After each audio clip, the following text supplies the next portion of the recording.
Good morning, everyone, and welcome to the Moose Minute Project here on a Thursday morning. That is right. It is a overcast, misty, sun here, sun there, maybe kind of day. So where is your moral compass? Does it change? Is my big question. Do you have a moral compass that you use only when it benefits you? Or do you try to be the best you can be 100% of the time, with hoping that you fall in that 98% range? So where is your moral compass? Lately I have seen a lot of news things that say, let's go talk about right now with the whole Epstein. Everybody was in a range about Epstein being a pedophile, being a sex trafficker, being a male escort to a certain, and being around young girls. Diddy was, the whole P. Diddy thing and all of this that we've got going on. Where is your moral compass? Are you okay with some things but not others? Are you having a problem with abortion, but then you're okay with people harassing or being abusive to women or young girls or whatever it may be? Where are you? And do you change your stance? So now that they have locked up the Epstein files, are you like, oh, well, then everything's fine?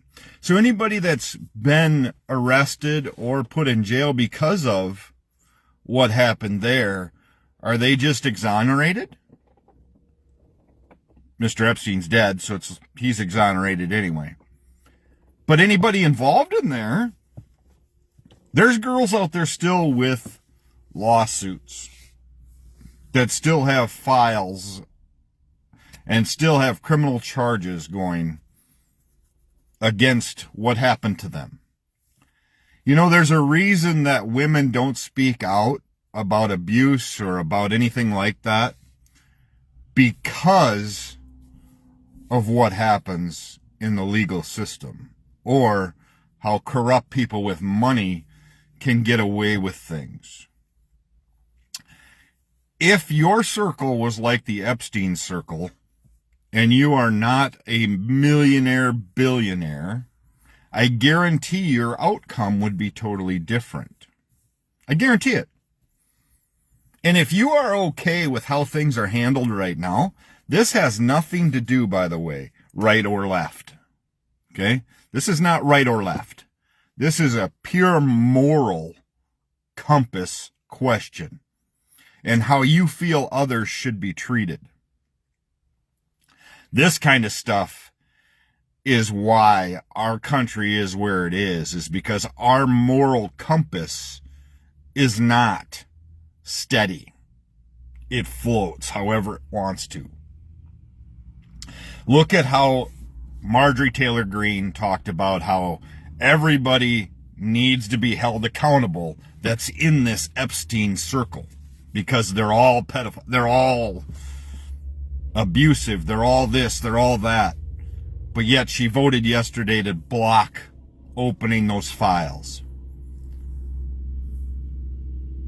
All the Republicans voted to block those files from being open. Why is that?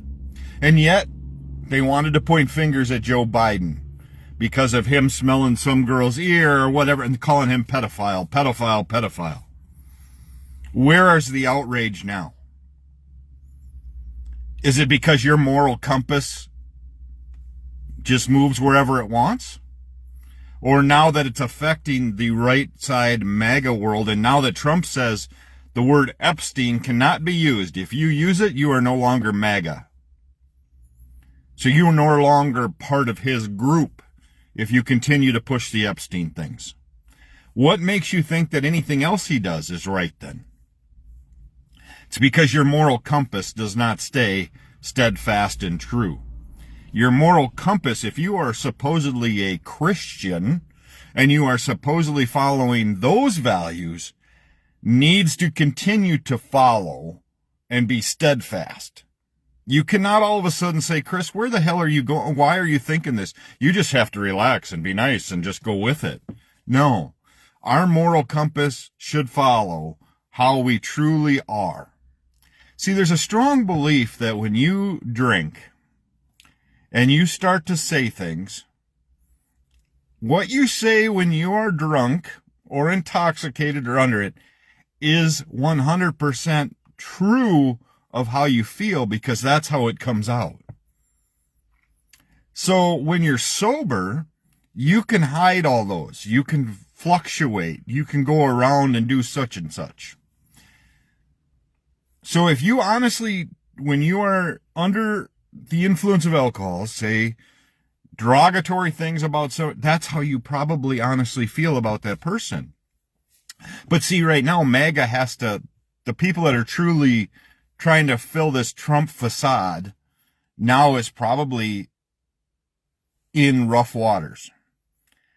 Because now he is starting to call you guys weak if you start not following with this and you're not saying they're doing the right thing with the Epstein files and that they were never there and that's the Democrats did it. If you honestly sit there and blame the Democrats for the Epstein files, you have a problem. It's not done. It wasn't brought up. It was brought up by Mr. Trump way back when his first term. And now he's gotten rid of Mr. Comey's daughter in federal, Why is that? Because there's no moral compass. You can tell me he's a Christian, but please, there is no moral compass at all. And it is not steadfast. The needle will go wherever it is. See, that's the thing with a compass. If you've ever had to use one, it's true north. It's true north, and you follow true north. It doesn't sway, because if it did, what the hell good is a compass? So if you're trying to convince me that you are a true Christian, you are a true believer, but you're okay with what just took place, and again, this is not right or left. This is moral. This is your inside.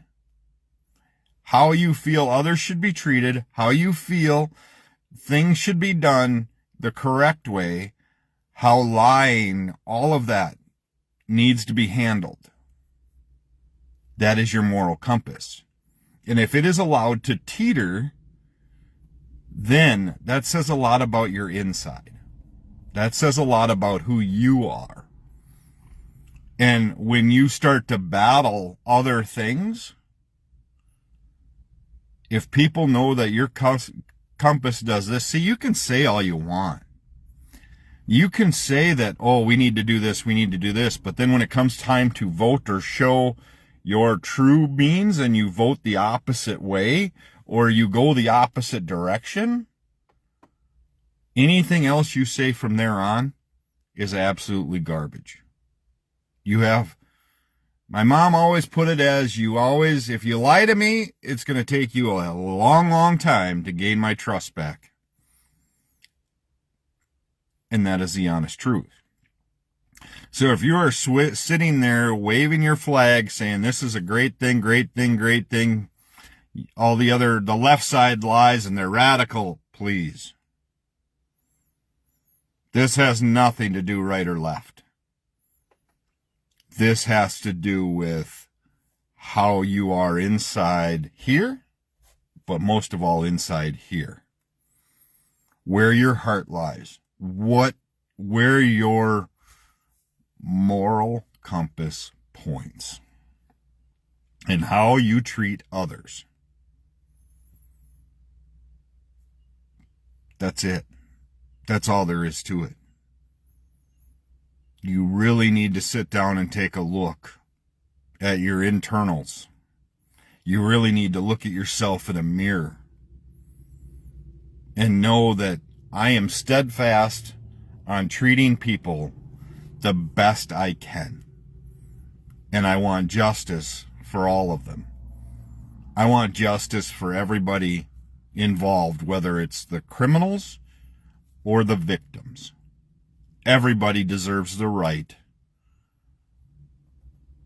for justice. The victims especially need to have justice. The criminals need to be held accountable. I don't give a shit if you're a millionaire, a trillionaire, a billionaire, the next quadzillionaire. I really don't care. If you are a criminal, you need to be held accountable. Now, with that accountability needs to come being treated with all of the rights, such as being treated fairly, being treated to a fair court, to be treated in the fair system. I don't care. It needs to be handled that way. You cannot lock people up and just lock them up. If a U.S. citizen would go somewhere else and be treated this way, there would be a holy uproar. No doubt about it. If other countries did this to us. I am asking for you to really evaluate your moral compass. If you say that you are a Christian, you are blah, blah, blah, blah, blah, blah, blah, take a look at your moral compass.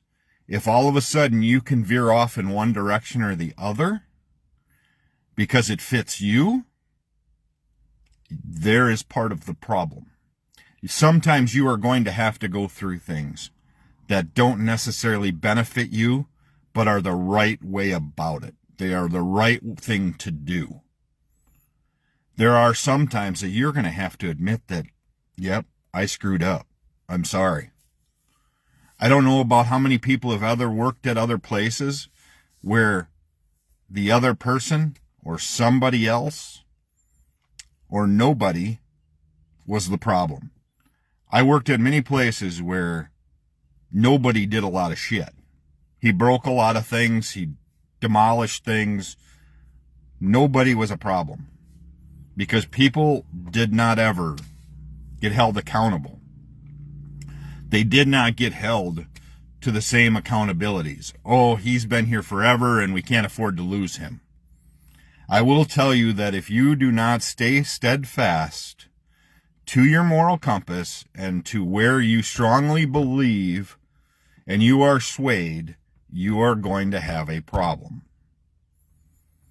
A lot of people won't like you. A lot of your friend circle will be very small, which is okay. I have a very small friend group. I know a lot of people. I know many, many people who I trust with my main problems is very, very little because of these types of things where people will do what benefits them the most. They'll tweak that way or they'll go that way and it's not right. I think that's the problem today too out in Washington. There's way too many things. Oh, if we leave a bag of money here, some of those will venture that way. If we offer this or that, some of them will offer, and this is right or left. But there is at a time that we need to sit down and talk about the damages to the victims of what's going on. And like I said, when I heard certain lawmakers, such as Mr. Kennedy, say, we are tired of people taking care of Medicare, Medicaid, and whatever, and they need to get off their ass to do things. Coming from Congress, where a majority of them are on their ass doing nothing,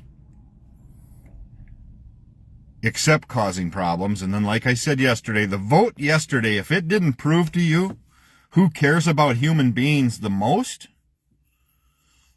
that vote to make sure those files don't get opened and nobody's names come about it, it's kind of like the P. Diddy thing. I get it. Money talks, People probably got threatened, whatever it may be. But this is why victims don't come forward very often. Because the victims are true victims and they are trying to get things handled. And in this country, we don't do that very well. We don't know how to handle them very well because of all the repercussions. It's kind of like everybody worrying about or talking about suing somebody. I've never heard about so many people getting sued in my life anymore. If you treat somebody wrong, or if your coffee's too hot, or whatever it may be. And a lot of it has to do with how can I get rich fast? And I don't care who I screw over or who or what I bury doing it. It's an evil driving force. That's why I've always said when I started this program, this whole project, it was not ever. I don't care if I go viral. I will tell you that it's crazy how many people I have to delete every day that are trying to follow me, whatever it may be. Drives me nuts. So I'll never be the million subscriber, million follow. I don't want it. I want the people that are in my circle. And if you don't like what I say, there's an easy thing to do. Don't watch. Scroll on by. Find the next thing that suits you, where you don't have to think about what's going on. But really take a deep look at yourself. The next situation you face, the next problem you face, take a look in the mirror and say, if I'm offered this, do I venture that way? Or because my senator or congressman voted this way, do I just say, yeah, that's okay. I'll just follow him in this way. But then bitch about what's going on. Just my thoughts. It's just a sad state we are in when we think of. So, yeah, I'm bold. I'm nose to nose. It's cost me a lot of things in my life being that way. But I'm not afraid to speak out, especially to bosses, to things like that, because that's how I am wired. I am very black and white, no gray area. I don't follow that gray area. I don't do it well. I've trained my kids to not be in the gray area. My son is very black and white as well. Unfortunately, he lives in a world that has to have gray area sometime. So, yep. But it is true.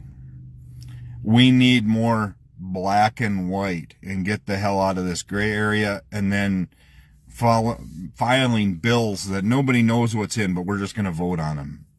And we're going to do this or that. And I know it happens all the time, and they've got aides that are supposed to read through things and give them the highlight, whatever. We have gotten way too big for our britches because we are not focused on the people at home.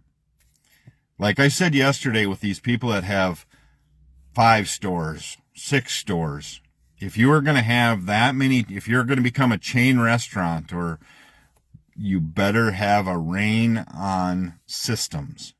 You better have rein on what's going to happen, or you better let your management have openness and handle the issues, because you are going to have more issues than you know what to do with. So that's where I'm at today.